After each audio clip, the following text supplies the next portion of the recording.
الشكر علينا.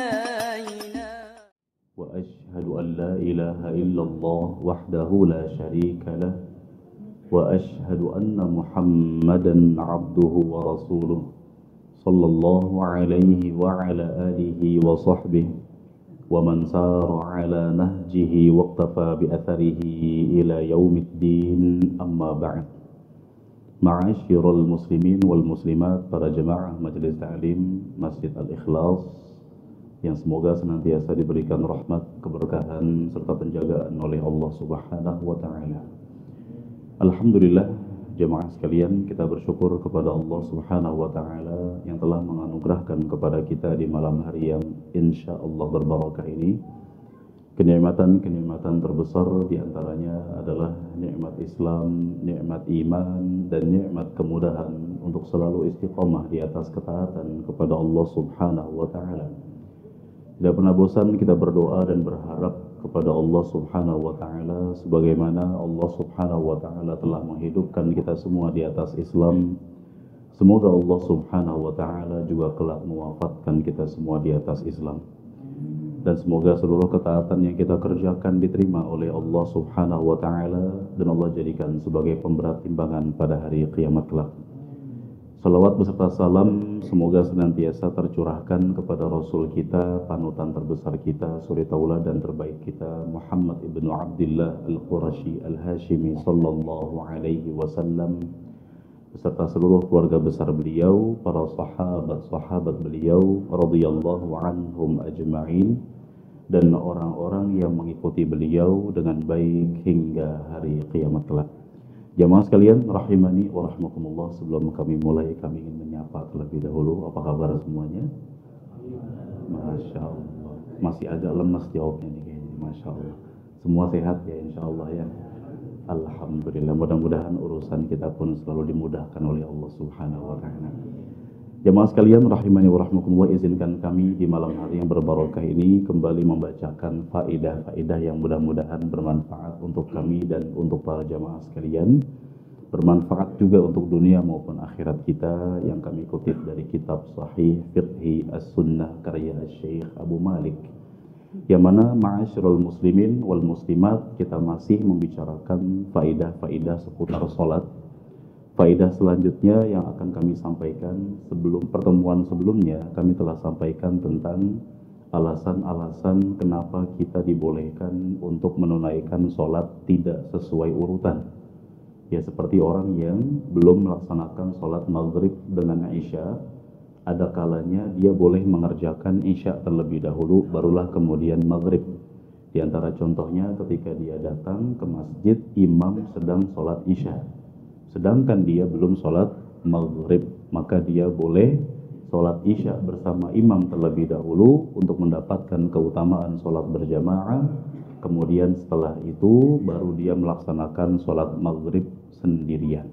Yaitu diantara keadaan seseorang boleh melaksanakan sholat tidak sesuai urutan.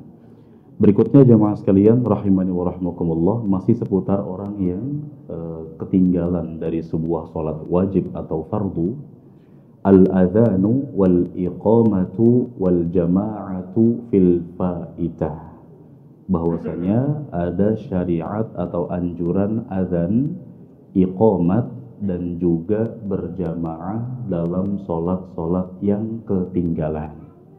Ketika seorang muslim karena uzur atau sebab yang syar'i, ya dibenarkan dalam syariat, kemudian dia kebablasan dalam sebuah sholat, dan kebetulan kebablasannya bukan hanya dia sendirian tapi beberapa orang, atau kebablasan yang dimaksud adalah dia beserta rombongan safarnya, ya maka ma'asyiral muslimin, meskipun dia terlambat, sudah lewat waktu sholat berjamaah, namun tetap dianjurkan untuk azan terlebih dahulu, kemudian sholat sunnah qobliyah seperti biasa, kemudian iqamat, kemudian sholat berjamaah dengan tata cara yang sama, tidak ada beda. Jangan karena kita kebablasan lalu sholatnya buru-buru, tergesa-gesa, kualitas sholatnya tidak bagus. sudah ketinggalan atau kebablasan lalu sholatnya cepat-cepat menghilangkan atau mengurangi tumakninah. Ma'asyiral muslimin, para jamaah rahimani wa rahmakumullah, yushra'u liman fatathu salatun wa arada qada'aha an yu'adzina wa yuqima. Disyariatkan, dianjurkan bagi orang yang ketinggalan dari sebuah salat dan dia ingin mengqadanya, maka dianjurkan untuk mengumandangkan azan dan iqamat. Namun kata para ulama, mengumandangkan azan dan iqamat yang dimaksud tidak sebagaimana mengumandangkan azan dan iqamat pertama kali dengan toa luar. Ya, ini hanya untuk rombongannya. Dengan irama dan nada azan yang cuma didengar oleh rombongannya saja. Ya, ini dalam rangka menegakkan sunnah. Juga diantara faedahnya dalam rangka mengumumkan kepada yang lain yang juga kebetulan mungkin belum sholat juga. Oh, ternyata ada rombongan yang sama seperti saya juga belum sholat. Tadinya dia mau sholat sendirian yang pahalanya cuma 1 derajat. Lalu ketika melihat sebuah rombongan yang juga belum sholat, akhirnya dia bisa mengerjakan sholat qadha secara berjamaah, yang mana perbandingan pahalanya berapa derajat? 27 derajat, Masya Allah. Kemudian wa in fatat jama'atun an yusallul maqdiyah jama'atan. Ketika jamaah, perkumpulan orang-orang, mereka ketinggalan dari sebuah sholat, maka hendaknya mereka yusallu jama'atan, sholatnya berjamaah juga, tidak masing-masing. Maka ini bagus jamaah sekalian. Ketika misalkan kita ke rest area, ya kita belum sholat, di masjid rest area sudah ada yang sedang sholat. Meskipun kita biasa dijadikan imam oleh rombongan, tapi di sana sudah ada yang sedang sholat, tidak masalah, kita bermakmum kepadanya. Dan itu lebih menyatukan barisan kaum muslimin dan tidak berpecah belah. Berdasarkan hadis dari Qatadah dalam kisah ketidurannya Rasulullah SAW dan para sahabatnya dari sholat subuh, Nabi dan para sahabatnya, dan pernah kami bacakan hadisnya di pertemuan-pertemuan yang lalu jamaah sekalian, mudah-mudahan masih ingat, di mana Nabi SAW dan para sahabatnya di suatu momen peperangan karena keletihan yang sangat, akhirnya menyebabkan Nabi dan para sahabatnya kebablasan. Mereka tidur malam dan bangunnya ketika matahari sudah menyinari tubuh-tubuh mereka. Matahari sudah memanasi tubuh-tubuh mereka. Jam berapa kira-kira ini? Jam 9-an lah ya, waktu duha lah kurang lebih misalkan. Akhirnya Nabi SAW dan para sahabatnya waktu itu di suatu momen Nabi katakan kita pindah karena tempat ini diisi oleh syaitan. Menunjukkan boleh bagi yang kebablasan untuk tidak langsung sholat, tapi jeda dulu. Entah jeda untuk ke kamar mandi dulu, cari tempat sholat yang terbaik dulu, dan lain sebagainya. Lalu Nabi SAW waktu itu memerintahkan kepada Bilal selaku siapanya Rasulullah SAW. Siapa Bilal? Muadzinnya Rasulullah SAW. Qum fa'adzinin nasa bis salat. Wahai Bilal, berdirilah dan tunaikan, kumandangkanlah adzan, yakni umumkan untuk salat. Falamma tala'atis syamsu wa biyaddat qama fa shalla bihim Rasulullah sallallahu alaihi wasallam. Ketika matahari semakin meninggi dan bersinar terang, Rasulullah sallallahu alaihi wasallam beliau salat bersama para sahabat. Dalam riwayat yang lain tetap salat sunnah dulu. Ya, karena salat sunnah qabliyah subuh kata Nabi SAW, khairun minad dunya wa ma fiha. Lebih baik daripada apa? Dunia dan seisinya. Subhanallah.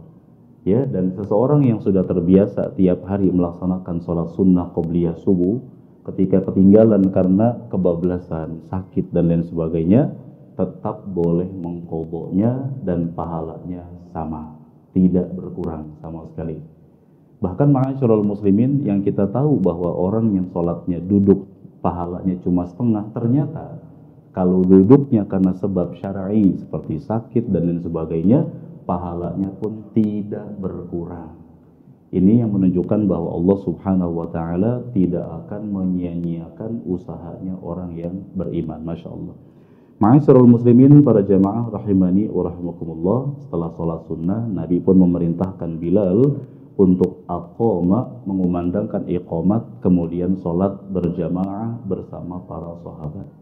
Jadi tidak mengapa jamaah sekalian, seseorang yang kebablasan datang ke masjid sudah terlambat, lalu kebetulan ada teman-teman yang lain yang juga kebablasan, lalu mereka melaksanakan sholat secara berjamaah, bukan dalam rangka membuat jamaah tandingan atau jamaah kedua yang menyebabkan perpecahan di antara kaum muslimin di sebuah masjid. Bukan itu niatnya.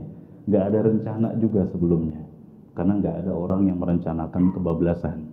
Kebetulan datang ke masjid, ada yang lain, yuk kita berjamaah.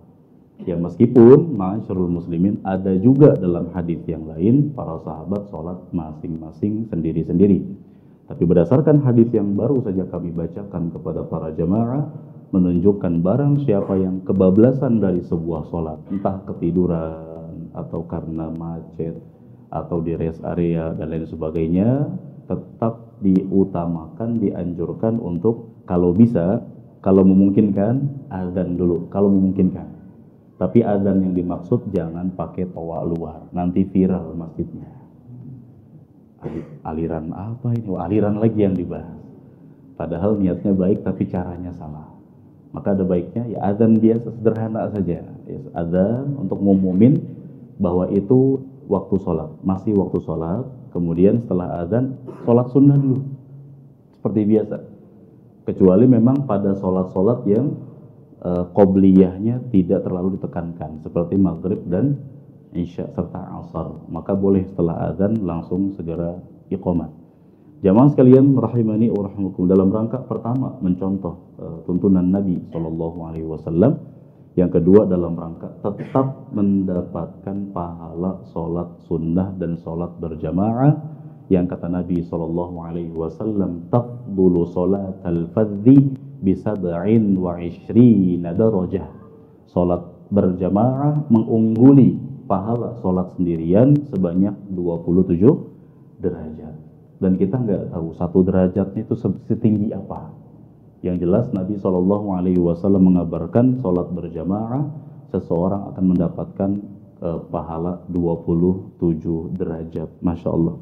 Ma'asyiral muslimin, para jamaah rahimani wa rahmakumullah, kita masuk kepada pembahasan selanjutnya, waktu-waktu yang dilarang untuk sholat. Waktu-waktu yang dilarang untuk sholat. Waktu-waktu yang dilarang untuk sholat dan sholat yang dimaksud, sholat yang dilarang untuk dilakukan di waktu-waktu yang akan kami sampaikan adalah sholat sunnah mutlak. Sholat sunnah mutlak itu sholat sunnah yang tidak ada alasannya, tidak ada judulnya, tidak ada batasan rokaatnya. Kata para ulama, minimal 1 rokaat, maksimal sekuatnya. Contoh jamaah sekalian, ada orang datang ke masjid untuk menunaikan sholat maghrib. Kemudian didapati ternyata habis maghrib tidak ada kajian. Ya sudah, daripada bengong-bengong saja atau mainin setan gepeng. Apa setan gepeng itu? Handphone ya. Scroll sosial media nggak ada khatamnya, mendingan saya sholat sunnah mutlak. Sholat sunnah misalkan 2 rakaat salam, 2 rakaat salam, terus sampai isya. Ini boleh, namanya sholat sunnah mutlak. Nggak ada judulnya, nggak ada batasan rakaatnya, nggak ada ketentuan harus baca apa, bebas sekuatnya. Nah, ma'asyiral muslimin, yang dilarang adalah sholat sunnah mutlak. Sholat sunnah mutlak nggak boleh dilakukan di 3 waktu. Tidak boleh dilakukan di 3 waktu. Dasarnya jemaah sekalian rahimani wa rahimakumullah, hadis Abdullah ibnu Abbas, hadis Abu Sa'id, dan juga hadis Uqbah ibnu Amir radhiyallahu anhum jami'an, yang saya simpulkan jemaah sekalian, kata para sahabat, Nabi SAW melarang kita untuk melaksanakan sholat dan memakamkan jenazah di 3 waktu ini. Yang pertama, kata Nabi SAW, ketika tatlu'us syamsu ketika terbitnya matahari sampai meninggi, hatta tartafi' sampai meninggi. Yakni ketika matahari terbit masih ada mega-mega merahnya sampai dia meninggi, yakni datangnya waktu sholat duha. Oleh karenanya ma'asyiral muslimin, atau hatta yatlu'ul fajr, terbitnya waktu subuh sampai terbitnya matahari, Waktu yang pertama yang kita dilarang untuk sholat adalah ketika setelah sholat subuh sampai matahari meninggi, yang merupakan awal waktu sholat duha, yang kita juga biasa menyebut dengan kata syuruk. Jadi setelah sholat subuh sampai datangnya waktu terbit matahari yang merupakan awal waktu duha, kita nggak boleh melaksanakan sholat sunnah mutlak. Berarti kalau sholat sunnah yang ada judulnya boleh. Seperti apa? Seseorang yang dia kebetulan belum melaksanakan sholat sunnah qobliyah subuh. Rasulullah SAW mendapati seseorang yang dia setelah sholat subuh melaksanakan sholat lagi. Sholat apa yang engkau kerjakan? Kata Nabi SAW. Kata sahabat tersebut, wahai Rasulullah, aku tadi belum sempat melaksanakan sholat sunnah qobliyah subuh. Karena pahalanya besar sekali. Sahabat ini setelah sholat subuh, sholat lagi. Maka Nabi SAW menyetujui perbuatan sahabat tersebut. Meskipun dalam arahan yang lain, kata para ulama, boleh juga pelaksanaannya diundur ketika terbit matahari. Nah, ma'asyiral muslimin, itu yang pertama. Yang kedua adalah ketika hina taqumu qa'imatudz dhahirah. Kita nggak boleh melaksanakan sholat sunnah mutlak yang nggak ada judulnya. Kapan? Yang kedua, ketika matahari tepat di atas, hatta tazul, sampai zawal. Zawal itu maknanya tergelincir. Seperti apa penjelasannya jemaah sekalian? Ketika matahari tepat di tengah-tengah, kita nggak boleh melaksanakan sholat sunnah mutlak. Tapi kalau dia sudah bergeser ke arah mana jemaah? Timur atau barat? Kalau ke timur lagi mau kiamat, ya, sampai bergeser ke arah barat. Kira-kira kata para ulama, yang tadinya tidak ada bayangannya, sekarang sudah ada bayangan sejengkal. Ya, ketika matahari tepat di tengah-tengah sampai bayangan kira-kira sejengkal, di waktu tersebut kita nggak boleh melaksanakan sholat sunnah mutlak dan nggak boleh memakamkan jenazah.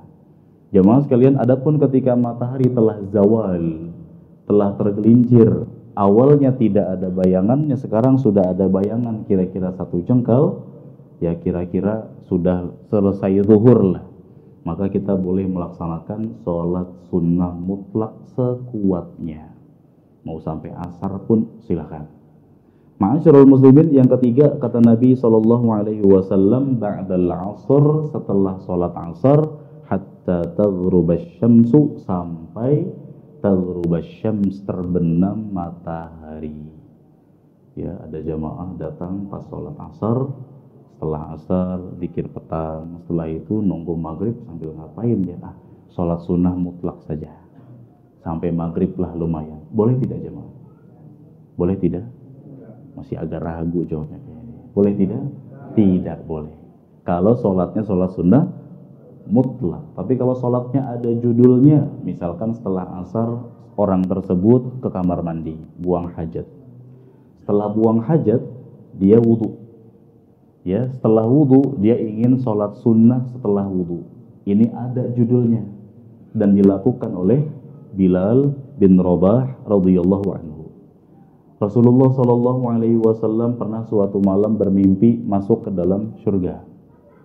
Ya, lalu di dalam surga yang Nabi masuki tersebut, Nabi mendapati suara sendalnya Bilal sudah sampai surga. Kalau sendal kita nyampe mana? Sampai pasar ya. Sendal Bilal ke surga. Kata Nabi SAW, ya Bilal, akhbirni bi arja amalin amiltahu fil Islam. Wahai Bilal, kabarkan kepadaku amalan apa yang engkau kerjakan, yang engkau harapkan, paling engkau harapkan dalam Islam. Kata Bilal ibn Rabah radhiyallahu anhu, tidak ada amalan yang lebih aku harapkan, melainkan aku selalu tidaklah aku batal hadas di pagi maupun siang atau malam hari, melainkan aku wudu, kemudian setelahnya aku sholat sunnah maku tibali an usalli, sekuat aku. Bilal bin Rabah radhiyallahu anhu setiap selesai wudu, baik di pagi, siang, sore, malam, beliau melaksanakan sholat sunnah wudu sekuat beliau. Ya, enggak cuma 2 rakaat, sekuat beliau. Ya, sekehendak Allah Subhanahu wa taala berikan kekuatan kepada beliau. Maka Nabi SAW dalam sebuah riwayat mengatakan itulah penyebabnya. Banyak faedah memang dari hadis Bilal tersebut, diantaranya keutamaan menjaga kondisi selalu dalam keadaan wudu. Setiap batal wudu lagi, setiap batal wudu lagi. Begitu pula Rasulullah SAW. Nggak mesti karena waktu sholat sudah dekat, tidak. Waktu sholat masih jauh pun yang Nabi dan Bilal serta beberapa sahabat lakukan, setiap batal perbarui wudu. Dan untuk Bilal sendiri, plusnya beliau adalah setiap wudu sholat sunnah, dimanapun dan di jam berapapun. Di sini ma'asyiral muslimin berarti sholat sunnah wudu merupakan sholat sunnah yang ada penyebabnya, maka boleh. Setelah sholat asar, dia sholatnya bukan sholat mutlak, tapi sholat sunnah setelah wudu, silakan. Atau ada orang yang misalkan jamaah sekalian datang, dia sholat subuhnya di musola lain, lalu datang ke sini ingin ikut kajian subuh, misalkan datang kemudian sholat sunnah yang ada judulnya, kira-kira sholat sunnah apa? Tahiyatul masjid. Kata Nabi SAW, "Idza dakhala ahadukumul masjid fala yajlis hatta yarka'a rak'atain." Apabila salah seorang di antara kalian masuk masjid, jangan duduk sampai sholat sunnah dulu. Berapa rakaat? 2 rakaat. Dia datang ke kajian subuh, lalu sholat sunnah. Sholat sunnahnya ada judulnya atau tidak? Ada judulnya. Boleh atau tidak? Boleh. Tapi kalau sekiranya dia langsung duduk, tidak sholat sunnah, boleh-boleh saja. Ya, sholat sunnah tahiyatul masjid hukumnya sunnah. Apalagi misalkan pembahasannya lagi seru dan ilmiah. Kalau dia sholat ketinggalan nih beberapa paragraf faidah, maka dia langsung duduk. Pendapat sebagian ulama mengatakan dibolehkan. Kenapa? Sholat sunnah pahala dan faedahnya untuk sendiri, sedangkan menuntut ilmu faedahnya untuk dia dan orang lain.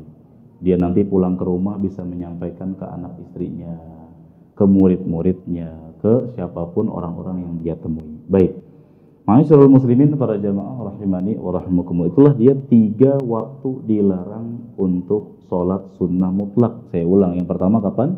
Setelah subuh sampai terbit matahari. Yang kedua ketika apa?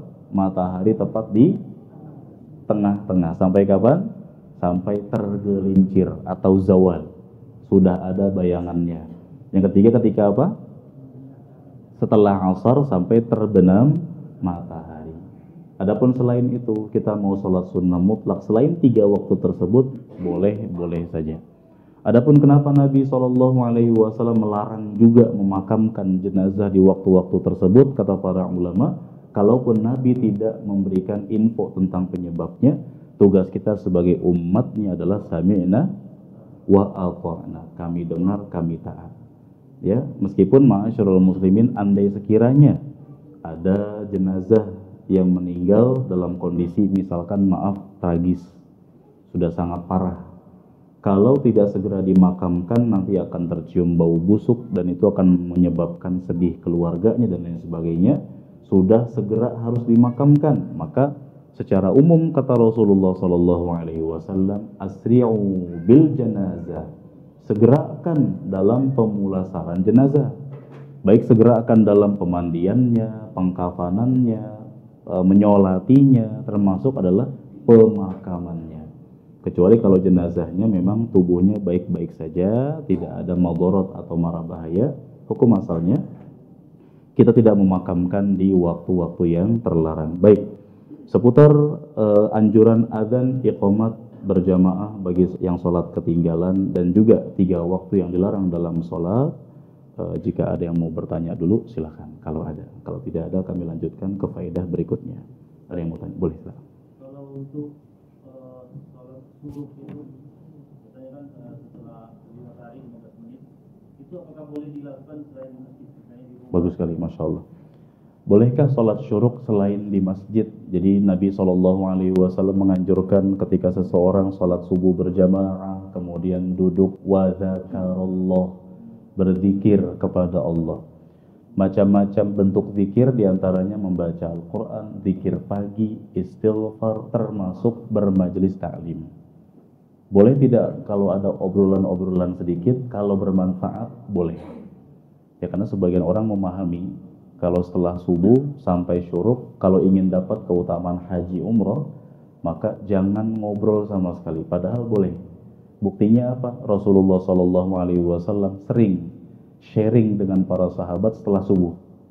Beliau setelah sholat mengucapkan astaghfirullah, astaghfirullah, astaghfirullah, Allahumma antas salam wa minkas salam, tabarakta ya dzal jalali wal ikram. Beliau menghadap ke sahabat yang sebelah kanan, lalu beliau zikir pagi, dan terkadang setelah itu Nabi katakan, siapa yang tadi malam mimpi? Nanti Nabi yang jelaskan tafsirannya. Atau kadang Nabi yang jelaskan, tadi malam aku mimpi begini dan begini. Penjelasannya Nabi sampaikan. Jadi zikir yang dimaksud gak mesti kita zikir sendiri, boleh juga majelis ta'lim. Kalau kita sholat subuh berjamaah, kemudian zikir sampai terbit matahari, lalu sholat 2 rakaat, kata Nabi SAW, maka seperti hajjatin wa umrah tammatan, seperti haji dan umrah sempurna. Tapi tidak menggugurkan kewajiban haji. Jangan juga menyombongkan diri, saya haji tiap hari. Gak sombong sih saya, gak dipanggil Pak Haji juga gak apa-apa saya. Tidak. Maksudnya bukan menggugurkan kewajiban haji, tapi pahalanya juga sangat besar. Seperti haji dan umroh sempurna. Perjuangannya kan juga sama. Nah, ma'asyiral muslimin, boleh tidak kalau melaksanakannya bukan di masjid itu, maka boleh pelaksanaannya mau di tempat lain. Kebetulan seseorang harus segera berangkat ke kantor. Jadi niatnya sholat syuruknya nanti di musola kantor saja. Pas waktu istirahat atau waktu kira-kira kerjaan sudah beres, jam 10 misalkan, jam 11, karena waktu duha itu kan berlangsung sampai sebelum zuhur. Dalam hal ini, ma'asyiral muslimin, boleh orang tersebut sholatnya di tempat lain, dan yang kedua, enggak mesti 2 rakaat, boleh lebih. Sebagian ulama mengatakan karena sholat syuruk yang dimaksud adalah awal waktu duha, dan maksimal duha menurut pendapat sebagian ulama 8 rakaat. Kita boleh laksanakan nanti di kantor. Ya, karena memang nggak semuanya bisa duduk sampai terbit matahari, terutama yang ngantor-ngantor. Kalau mungkin sedang libur bisa. Kebetulan sambil bermajlis ta'lim. Ya, niatkan dalam rangka zikir kepada Allah. Setelah majlis ta'lim jangan langsung pulang. Sholat sunnah 2 rakaat. Ilmunya dapat, pahala haji setara haji umrohnya juga dapat. Jadi boleh, nggak masalah di tempat lain. Begitu pula para perempuan. Ibu-ibu memang dianjurkan sholatnya di rumah, meskipun boleh sholat berjamaah di masjid. Kebetulan seorang perempuan sholatnya di rumah, sholat subuh sendiri. Setelah subuh dia zikir pagi, baca Quran. Dia juga dengerin kajian misalkan. Setelah terbit matahari dia sholat di rumah, pahalanya pun sama. Ya, tidak harus di masjid bagi ibu-ibu. Ya, untuk laki-laki tentu di sini di masjid. Jelas Pak ya? Barakallahu. Apa? Boleh.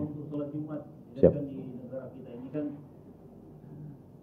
Boleh. di negara kita sholat Jumat itu dilaksanakannya khatib naik mimbar setiap tank dengan waktu zuhur, benar. Karena saya pernah di suatu negara, Siap. itu enggak mesti lewat, jadi lewat zuhur itu nggak masalah. Masya Allah, bagus sekali.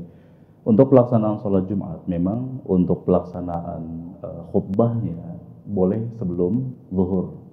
Ya, karena pasti ya pelaksanaan sholat Jumatnya pas di waktu zuhur. Dalam hal ini, apalagi kalau dilaksanakan agak lewat dari waktu zuhur. Makanya dulu ya sahabat Utsman ibnu Affan radhiyallahu anhu berijtihad, berinisiatif. Ya, azan pertama untuk manggil sahabat-sahabat yang masih di pasar, karena belum ada jam. Kalau nggak ada pengumuman gitu, mereka takutnya asik dagang. Namanya orang dagang, kalau lagi laku keras kan kayaknya, wah ninggalin sholat lumayan berat. Ya, diumumkan dengan azan pertama agar mereka bersiap-siap datang ke masjid. Nanti azan kedua itulah waktu zuhur yang sesungguhnya. Dalam hal ini boleh dia melaksanakan sholat Jumatnya agak lewat dari waktu zuhur. Ya karena khutbahnya kan dimulai pas zuhurnya, pas teng waktu zuhur. Kemudian pelaksanaan sholatnya setelah zuhur. Berkenaan dengan sholat Jumat juga jamaah sekalian, bahwa ada keadaan di mana kita itu boleh melaksanakan sholat sunnah mutlak di waktu terlarang. Saya izin dulu ya.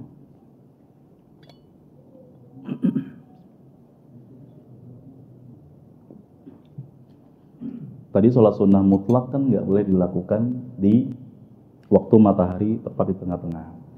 Untuk momen Jumatan boleh, ya karena memang sunnahnya kata Nabi SAW tidaklah seorang Muslim mandi di rumahnya bebersih semampunya. Maaf. Tidaklah seorang Muslim mandi di rumahnya bebersih semampunya, kemudian pakai minyak wangi di rumahnya, pakai minyak rambut dari rumahnya, kemudian datang ke masjid wala yufarriq bainatsnain, tidak memisahkan dua orang yang lagi duduk, nyempil bahasa kita. Ya pengen banget di soft depan, udah penuh padahal ini ada dua orang lagi duduk, kita nyempil di tengah-tengahnya. Kata Nabi tidak memisahkan dua orang yang sedang duduk. Kemudian ansota idza takallamal imam, kemudian diam konsentrasi ketika imam berkhutbah. Balasannya apa?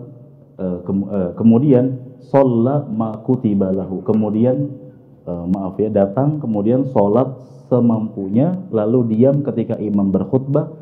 Balasannya Allah akan ampuni dosa-dosanya yang telah lalu. Dia datang ke masjid, khotib belum datang, sunnahnya sholat sunnah mutlak semampunya. Kalau jamaah datang jam 11, misalkan dari jam 11 sampai khotib datang, kalau bisa, kalau kuat, ya, kalau nggak kuat ya semampunya. Ya boleh juga selingkan dengan baca Quran. Yang belum kahfian, ya, atau zikir, istighfar dan lain sebagainya. Resikonya kalau sholat sunnah mutlak berarti dilakukan di waktu terlarang, dan itu boleh, kata para ulama. Termasuk yang kedua, dibolehkan secara mutlak di mana? Di Masjidil Haram. Mau di waktu asar, di waktu subuh, di pertengahan siang, kata Nabi SAW, wahai Bani Abdul Manaf, jangan kalian larang kaum muslimin untuk sholat di tempat ini, yakni Masjidil Haram, di waktu apapun, pagi, siang, sore, malam. Jamaah yang insya Allah anugerahkan umrah atau haji lagi di Masjidil Haram, mau sholat sunnah mutlak di waktu, di jam berapapun boleh.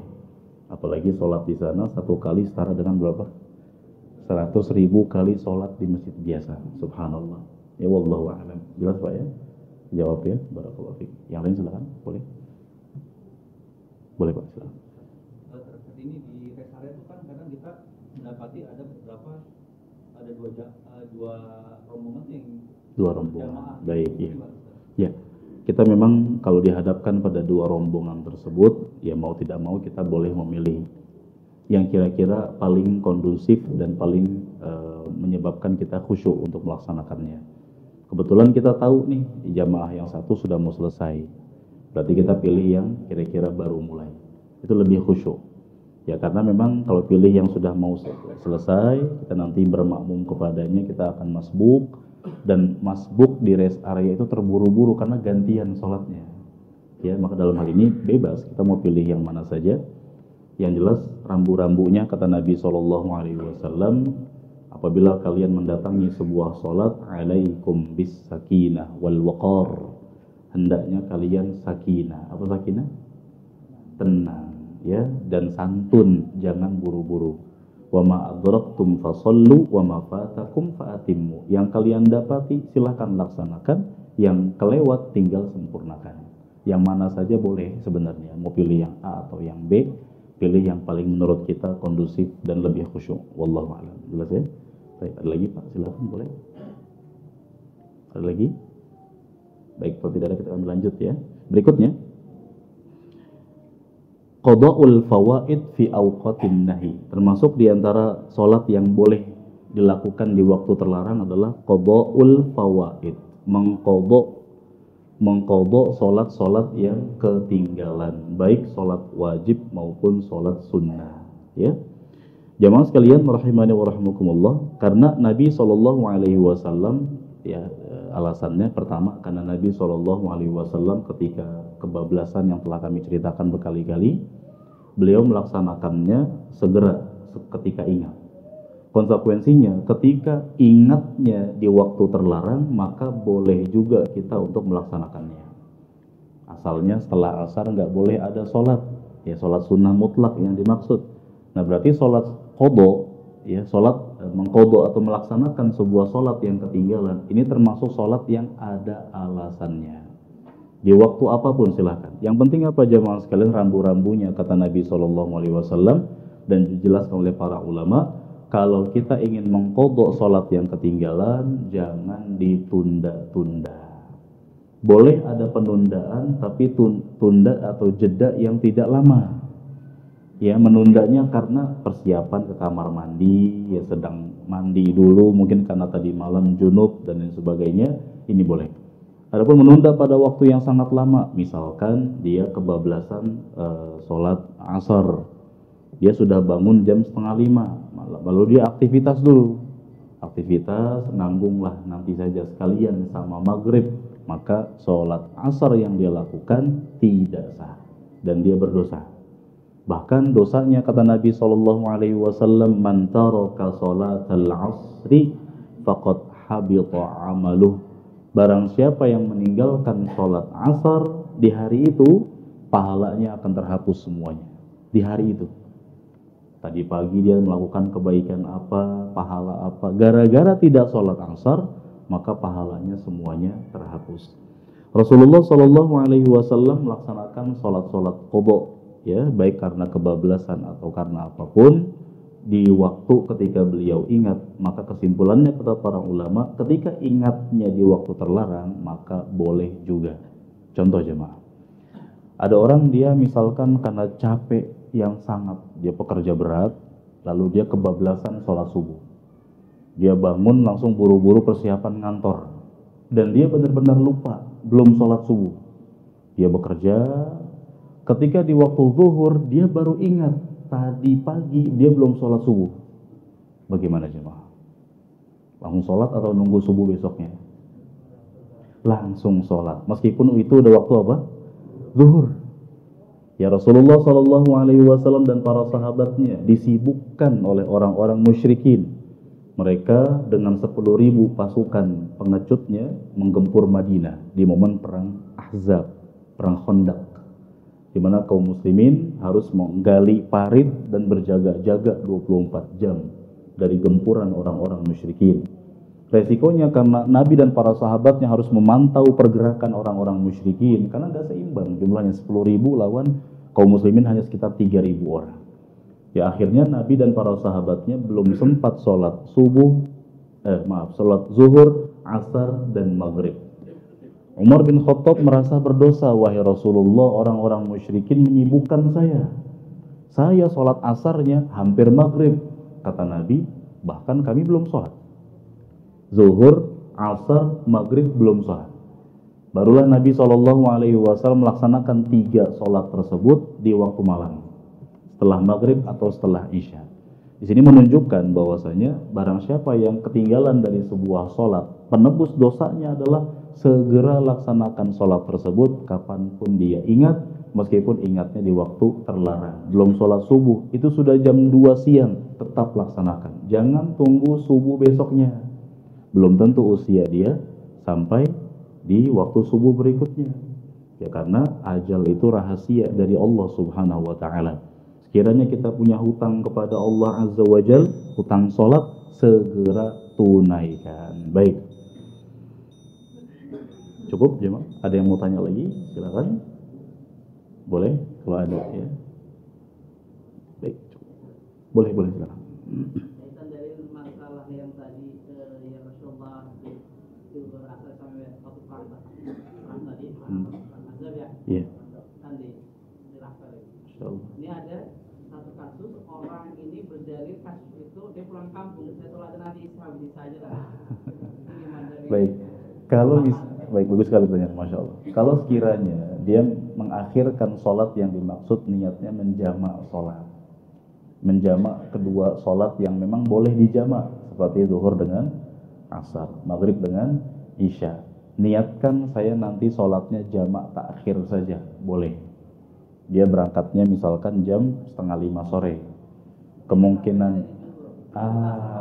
baik, itu termasuk perkara yang tidak diperbolehkan. Kecuali kalau tidak sengaja. Targetnya misalkan dia berangkat jam 11 pagi. Targetnya sampai nanti jam 4 sore. Berarti bisa tuh jamak takhir, zuhur dengan asar. Ternyata karena macet parah dan dia nggak bisa turun dari kendaraannya, nggak memungkinkan buat sholat di situ. Nyampe-nya jam 8 malam. Ketidaksengajaan karena macet parah atau apa. Dalam hal ini boleh, silakan. Tapi sekiranya dia nanti sampai di tempat tujuan masih bisa menjamak kedua buah sholat, baik jamak takdim maupun jamak takhir, ada baiknya jamak yang boleh dijamak. Zuhur, asar, maghrib, isya, jamak 4-4-nya diborong. Ya, Itu kan dia berdalil hadis. baik, bagus sekali. Memang dalilnya tidak salah, tapi istinbat, pengambilan hukumnya tidak tepat. Ya, sama kayak orang beli pisaunya nggak salah, tapi kalau digunakan untuk nodong, ya, untuk melukai, dalam hal ini dia bersalah dalam penggunaan itu. Maka dalilnya tidak salah, tapi cara menggunakan dan menerapkan dalilnya yang tidak tepat. Wallahu a'lam. Jelas Pak ya?